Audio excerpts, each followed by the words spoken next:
Okay, we have Carson here, and he wants to go straight to questions. We'll start here on the left side. Hey, Carson, Zach Klein, Channel 2 in Atlanta. With the rules now allowing iPads on the sidelines, how do you think that will help you? Is it too much information overload? What kind of advantages and disadvantages you see where coaches talk to you about this new technology?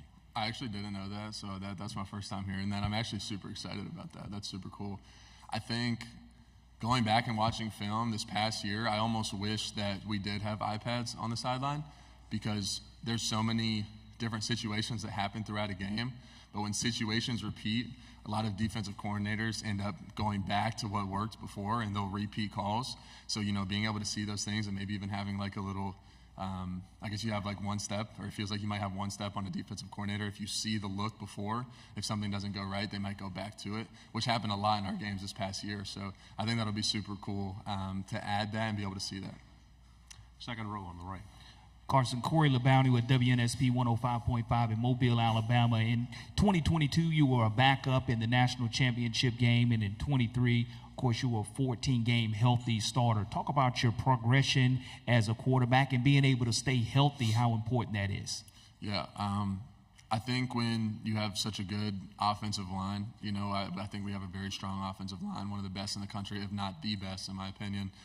It helps me to be able to stay healthy. But as far as the quarterback goes, I think over the course of last year, if you go look at game 1 and then you go look at game 14, it's not even the same quarterback. And then, making the decision to come back this year, I'm excited to see what the progression from game 15 to whatever X amount of games we might play this year is going to look like.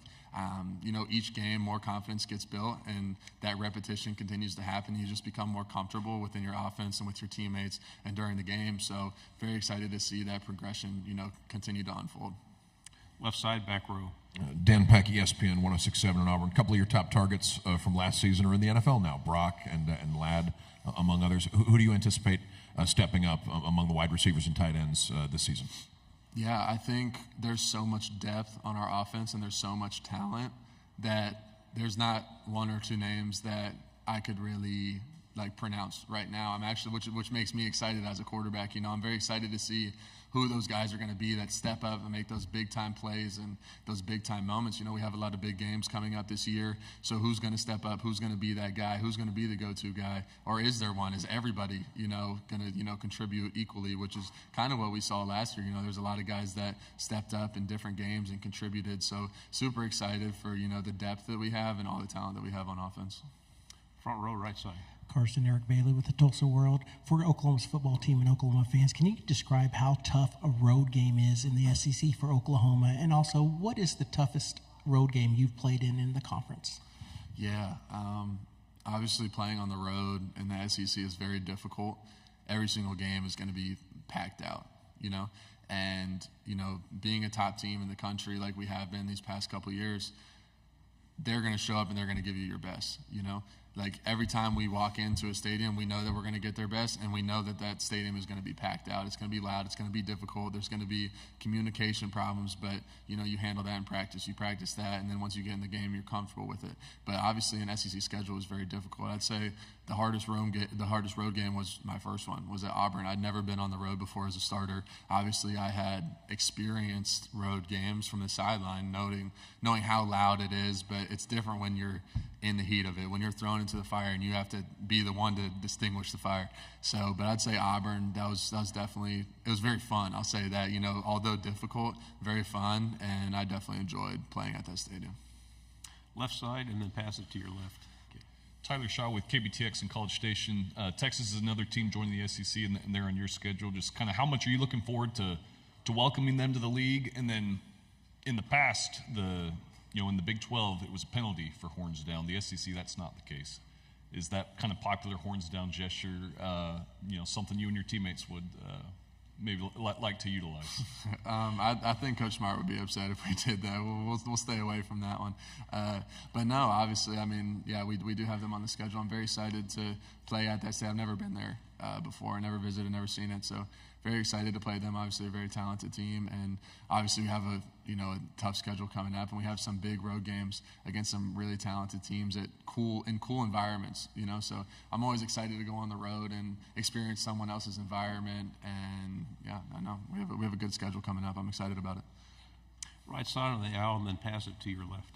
Jeff Hal, Horns 24/7. Carson, apologize for another Texas-related question, but Bill Norton was a teammate of yours for a couple years at Georgia. Don't know if you still talk to Bill, how well you got to know him while he was at Georgia, but just thoughts on Bill as a person, a player, and what kind of player is Texas getting with Bill Norton?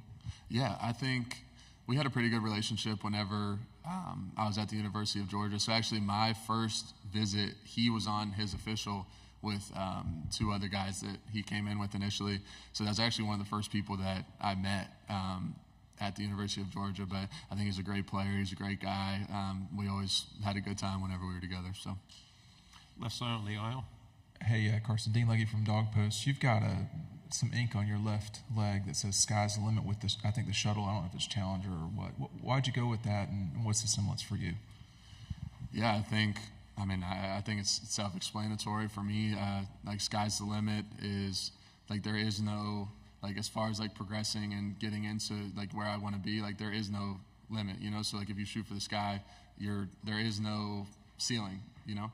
And I feel like that's kind of how I try to approach my game and even myself as a person, is that if I said the sky is the limit, right? I mean, it's kind of self-explanatory. There isn't a limit, you know. It's going to be never-ending progression, and you're just constantly trying to chase that. Third row, right side. Mason Young with the Tulsa World. Carson, now having the experience that you have of being a starter in this league, any advice for other quarterbacks now coming into the SEC for the first time about what it takes to excel as a quarterback in this league? I think the biggest thing is preparing, you know. For me, what gives me confidence is my preparation.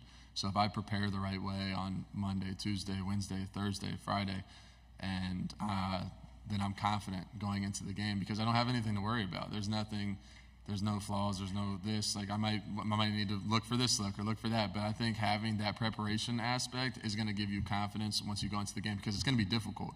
Like it's not going to be easy. No matter what week it is, you're playing a talented opponent with a coach that is going to have his players well prepared for you. They know your tendencies, they know the plays you run, so you got to be prepared for what they're about to bring at you. But yeah, I'd say that preparation is the biggest thing that gives me confidence. On the aisle here and then pass it back. Hey, Carson. Tony Reese, WTVM, Columbus, Georgia. Can you talk about the type of player Michael Williams is and kind of what he means to the team?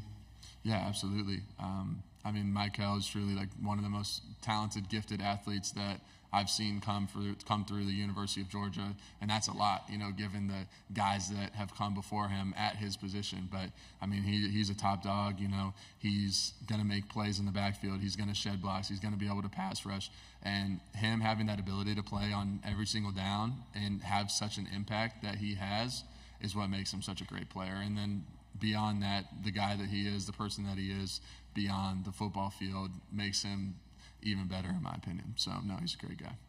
On the aisle, please. Carson, Aaron Mukes, WALB. You're obviously a confident guy. How have you been able to balance that confidence now in year two as a starter, Heisman Trophy candidate, and not gotten overconfident at this point? Yeah, for me, I like to, you know, put my focus on the team around me and focus on what's actually important. You know, when you focus on the team and you really put other people before yourself and you are selfless and you focus on your wide receivers, you focus on the O-line, you focus on the tight ends, you focus on the defense, you focus on the team as a whole, it kind of takes all that, you know, outside noise and pressure of these individual awards and individual statistics, and it puts it on, okay, let's win this week, and then let's win the next week, and then so on and so forth. And when those things happen and you can focus on the team and everybody on the team is on that same mindset, that's when those individual, you know, kind of awards start to happen. So, like I said, just focusing on the main thing and keeping that the main thing. Final question, left side. Trevor Denton, Way 31. Carson, Nick Saban was just talking about you on the SEC Network broadcast, saying that he knows you well from when you were committed there. How close were you to joining Alabama, and kind of what's your relationship like with Coach Saban? Yeah, obviously I was committed there. I want to say it was my sophomore year of high school to just after my junior year going into my senior year is when I decommitted and committed to Georgia. I'd say I have a great relationship with Coach Saban, obviously one of the best, if not the best college coach of all time. You know, his demeanor, the way he approaches the game, his intelligence level towards football, the respect that he demands from his players. I think we had a great relationship. Obviously, I never got to experience him actually being a coach, but from what I've heard and from what I was able to see in building a relationship with him, I mean, he's an amazing coach and an amazing person as well. Carson, thank you very much. Thank you.